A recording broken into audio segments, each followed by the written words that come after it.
Parte 2, capítulo 48, do que sucedeu a Don Quixote com Dona Rodrigues, a dama da duquesa, com outros acontecimentos dignos de registro e memória eterna. Por demais amofinado e melancólico estava o malferido Don Quixote, de rosto enfaixado e marcado, não pela mão de Deus, mas pelas unhas de um gato, desditas inerentes à cavalaria andante. 6 dias esteve sem sair a público, e numa dessas noites, estando desperto e a velar, pensando em suas desgraças e na perseguição de Altisidora, sentiu que, com uma chave, lhe abriam a porta do aposento. Logo imaginou que a enamorada donzela vinha para sobressaltar a sua honestidade e pô-lo em risco de faltar à fidelidade que devia guardar a sua senhora Dulcinea del Toboso. Não, disse ele, acreditando estar apenas pensando, mas com voz capaz de ser ouvida.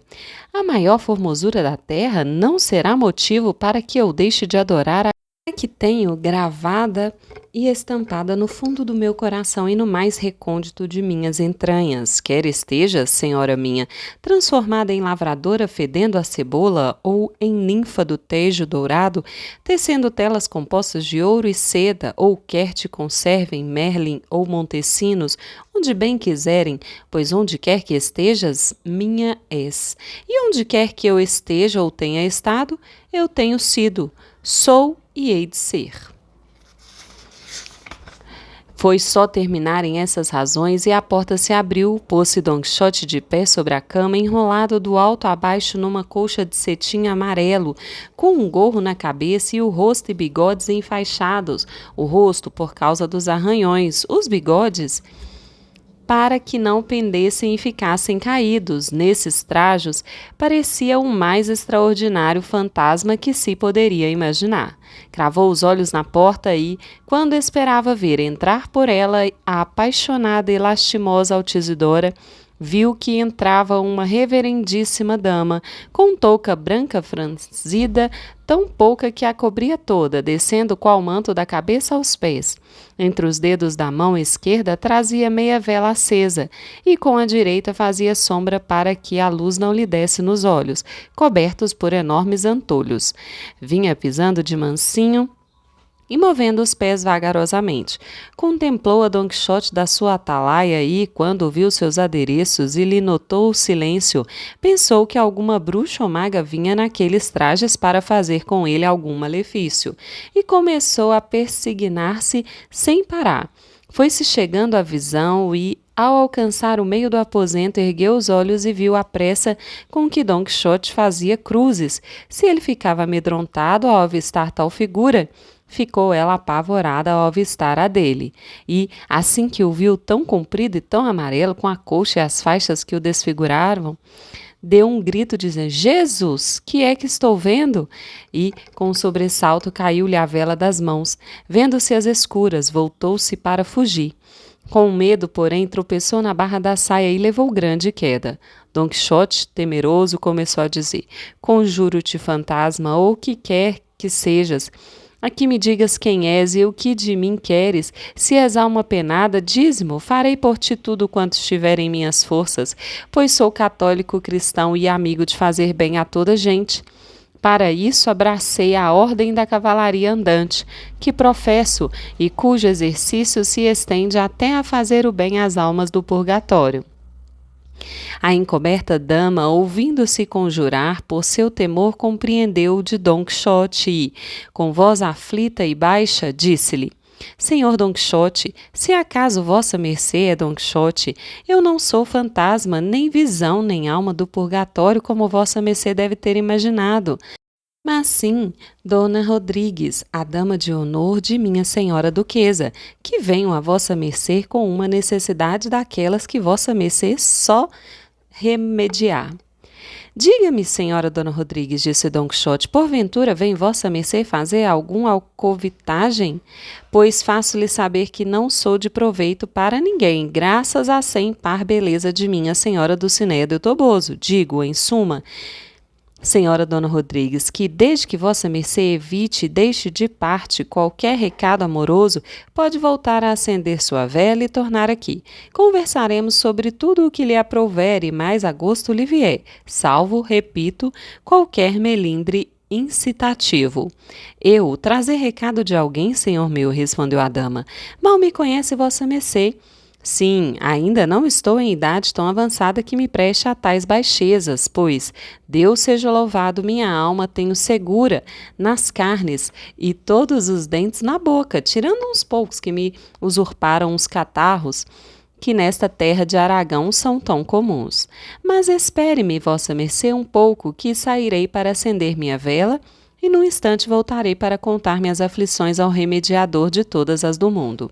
E, sem esperar resposta, saiu do aposento, onde ficou Don Quixote, sossegado e pensativo, esperando por ela. Logo, porém, sobrevieram-lhe 1000 pensamentos acerca daquela nova aventura. Parecia-lhe ser mal feito e, pior, pensado pôr-se em perigo de romper a fidelidade prometida à sua senhora. E dizia para si mesmo: quem sabe se o diabo, que é sutil e manhoso, não me quererá enganar agora com uma dama, ele que o não conseguiu com imperatrizes, rainhas, duquesas, marquesas ou condessas? Já ouvi dizer muitas vezes e de parte de gente sensata que, se ele puder, antes dá nariz rombo que aquilino. Quem sabe se esta solidão, esta ocasião e este silêncio não irão despertar meus desejos adormecidos, fazendo com que, ao cabo de meus anos, venha a cair onde nunca tropecei? Em casos semelhantes, melhor é fugir que esperar batalha. Mas não deve estar em meu juízo se tais disparates digo e penso, pois não é possível que uma dama gorducha de touca branca e antolhos possa trazer ou suscitar pensamentos lascivos, mesmo no mais desalmado peito do mundo. Acaso haveria na terra alguma dama que tenha boas carnes? Acaso haveria no orbe alguma dama que não fosse impertinente, enrugada e melindrosa? Fora, pois, caterva damesca e inútil que não fosse impertinente para qualquer regalo humano? Oh, quão bem agia aquela senhora de quem se diz que tinha 2 estátuas vestidas de damas, com antolhos e almofadinhas num canto de seu quarto de visitas, como se estivessem a costurar, e tanto lhe serviam para a autoridade da sala aquelas imagens como as damas verdadeiras. Dizendo isto, desceu do leito com intenção de fechar a porta para não deixar entrar a senhora Rodrigues, mas, quando chegou a encostá-la, já ela voltava com uma vela branca acesa. Vendo Don Quixote mais de perto, enrolado na colcha, com as faixas e o gorro ou touca, temeu de novo e, recuando 2 passos, disse: estamos seguras, senhor cavaleiro. Não tenho como muito honesto sinal haver-se vossa mercê levantado de seu leito. Cabe-me perguntar o mesmo, senhora, respondeu Don Quixote. Assim sendo, pergunto, será que estou a salvo de ser acometido e forçado? De quem ou quem pede, senhor cavaleiro, tal segurança? Respondeu a dama. Peço a vós e de vós, respondeu Don Quixote, pois nem eu sou de mármore, nem vós de bronze, nem agora são 10 da manhã, mas meia-noite ou pouco mais, segundo imagino. E estamos num aposento mais fechado e secreto do que deve ter sido a cova em que o traidor e atrevido Enéas desfrutou a formosa e piedosa Dido. Contudo, dai-me a mão, senhora, não quero outra segurança maior do que a de minha continência e recato. E a que me oferecem essas reverendíssimas toucas. Dizendo isto, beijou sua mão direita e tomou a dela, que com as mesmas cerimônias lhe foi dada. Aqui abre Cide Hamete um parênteses e diz que, para poder ver irem os 2 assim de mãos dadas da porta até o leito por má fama, daria o mais rico cafetã de 2 que possuía. Por fim, enfiou-se Don Quixote em sua cama e ficou Dona Rodrigues sentada numa cadeira, algo distante do leito, sem tirar os antolhos ou largar a vela. Don Quixote encolheu-se e cobriu-se todo, apenas deixando descoberto o rosto, e, tendo os 2 ficado em silêncio, o primeiro a rompê-lo foi ele que disse: Pode agora vossa mercê, minha senhora Dona Rodrigues, soltar e desembuchar tudo aquilo que tem dentro de seu aflito coração e pesarosas entranhas, que será por mim escutada com castos ouvidos e socorrida com piedosas obras. Assim o creio, respondeu a dama de companhia, pois da gentil e apaziguadora presença de vossa mercê não se podia esperar, senão tão cristã resposta. O fato é, senhor Don Quixote, que embora vossa mercê me veja sentada nesta cadeira, em pleno reino de Aragão, com trajes de dama, aniquilada e sofrida, sou natural das Astúrias de Oviedo e de linhagem que se entrança nas de muitas das melhores daquela província. Minha escassa sorte, porém, e o descuido dos meus pais, que empobreceram antes do tempo, sem saber como nem porquê, levaram-me à corte de Madrid, onde, para bem de sua paz e para fugir a maiores desventuras, me colocaram para servir como aia de lavor de uma senhora principal. Quero que vossa mercê fique sabendo que, para fazer bainhas e bordados, ninguém me pôs o pé diante em toda a minha vida. Deixaram-me meus pais no serviço e voltaram para sua terra, e dali a poucos anos devem ter ido para o céu, pois eram, apesar de tudo, por demais bons e católicos cristãos. Fiquei órfã e dependente do miserável salário e das exíguas mercês que a tais criadas cessoam dar nos palácios.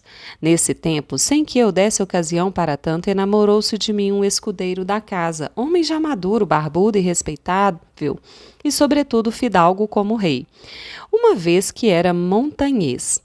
Não tratamos tão secretamente de nossos amores que não chegassem ao conhecimento de minha dama, a qual, para evitar, diz que nos casou em paz e perante a Santa Madre Igreja Católica Romana. Desse matrimônio nasceu uma filha, para dar cabo à minha ventura, se é que alguma eu tinha. Não porque eu tivesse morrido do parto, pois o tive rápido e no tempo previsto, mas porque pouco depois morreu meu marido, de certo desgosto que teve, o qual tivesse eu agora a oportunidade de contar-lhe. Estou certa de que lhe causaria grande admiração. Nisto começou a chorar comovidamente e disse: Perdoe-me, vossa mercê, senhor Don Quixote, mas não está em minha mão conter-me, pois todas as vezes que me recordo de meu malfadado esposo, se me arrasam os olhos de lágrimas. Valha-me Deus, com que autoridade conduzia minha senhora a garupa de possante mula, negra como o próprio azeviche. Então, não se usavam coches nem cadeirinhas, como agora dizem que se usam, e as senhoras iam à garupa de seus escudeiros. Isso, pelo menos, não posso deixar de contar-lhe, para que se note a retidão e educação de meu bom marido. Ao entrar na rua de Santiago, em Madrid, que é algo estreita, vinha saindo por ela um alcaide da corte, com 2 algazes à frente. Assim que meu bom escudeiro os viu, virou as rédeas à mula, dando sinal de querer acompanhá-los. Minha ama, que ia à garupa, em voz baixa lhe disse: Que fazeis, infeliz? Não vedes que vou aqui? O alcaide de cortês deteve as rédeas do cavalo e disse-lhe: Segui, senhor, vosso caminho. Sou eu quem deve acompanhar a minha senhora Dona Cacilda, que era esse o nome dela.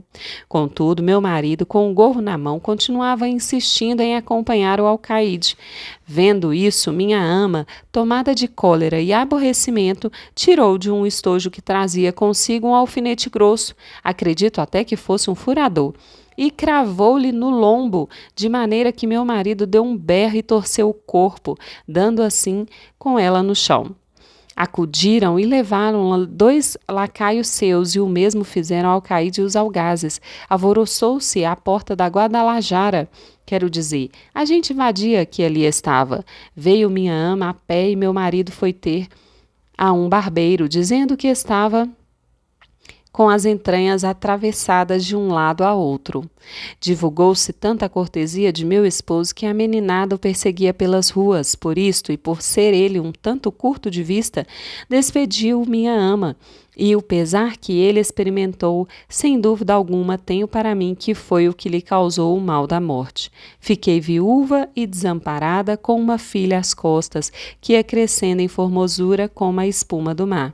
Finalmente, como eu tivesse fama de grande bordadeira, minha senhora duquesa, que estava recém-casada com o duque meu senhor, quis trazer-me consigo para este reino de Aragão, juntamente com minha filha. Assim, indo e passando os dias, cresceu a minha filha e com ela todo o donaire do mundo.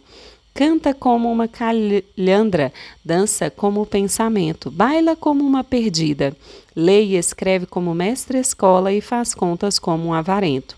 De sua limpeza nada digo, mas limpa não é a água corrente, e deve ter agora, se mal não me recordo, 16 anos, 5 meses e 3 dias, mais ou menos.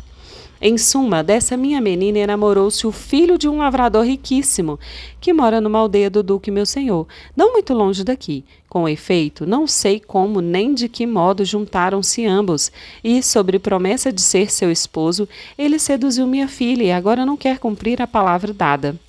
Embora o duque meu senhor o saiba, porque me queixei a ele, não uma, mas muitas vezes, pedindo-lhe que mandasse o tal lavrador casasse com minha filha, faz ouvidos de mercador e mal me quer escutar.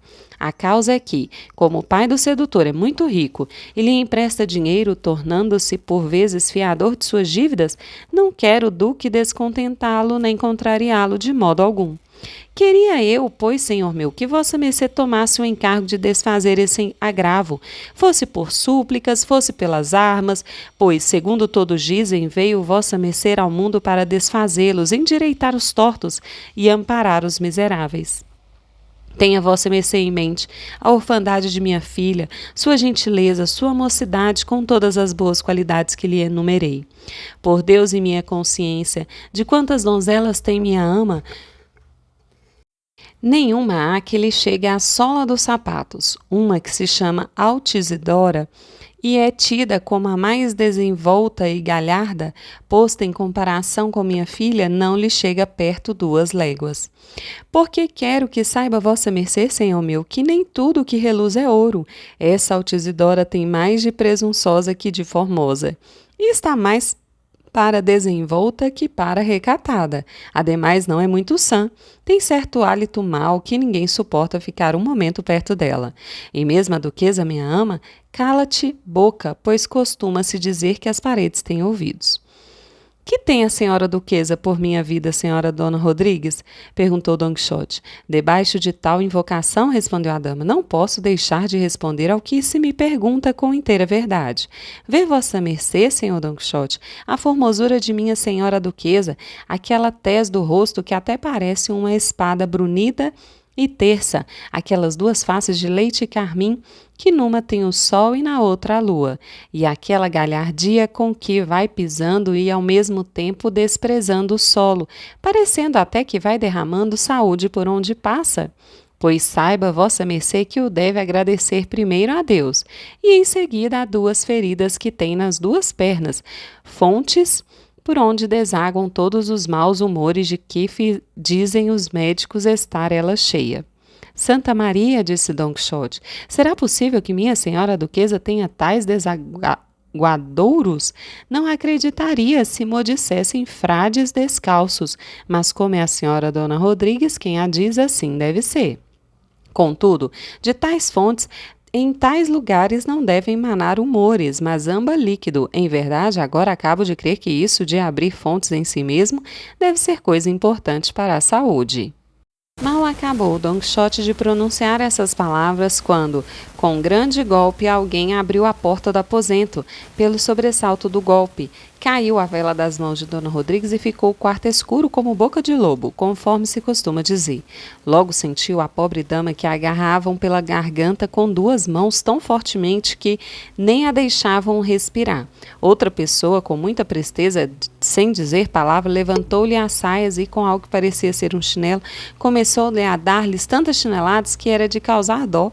Embora tal dó sentisse Don Quixote, não se mexia do leito, já que não atinava com o que pudesse ser aquilo, e mantinha-se quieto e calado, temendo que também chegasse a sua vez de levar uma coça, e coça chinelesca.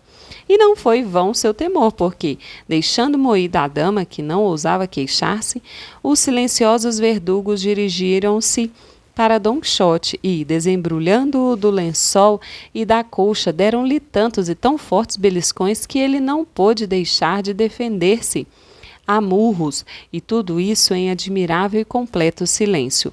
Durou a batalha quase meia hora, por fim retiraram-se os fantasmas, ajeitou Dona Rodrigues a saia e, gemendo, Sua desgraça saiu pela porta afora sem dizer palavra a Don Quixote. Este, dolorido e beliscado, confuso e pensativo, ficou sozinho, e assim o deixaremos, ansioso por saber quem teria sido o perverso feiticeiro que de tal modo o pusera. Mas isso se dirá a seu tempo, que por ora nos chama Sancho Pança, e o reclama o bom concerto da história.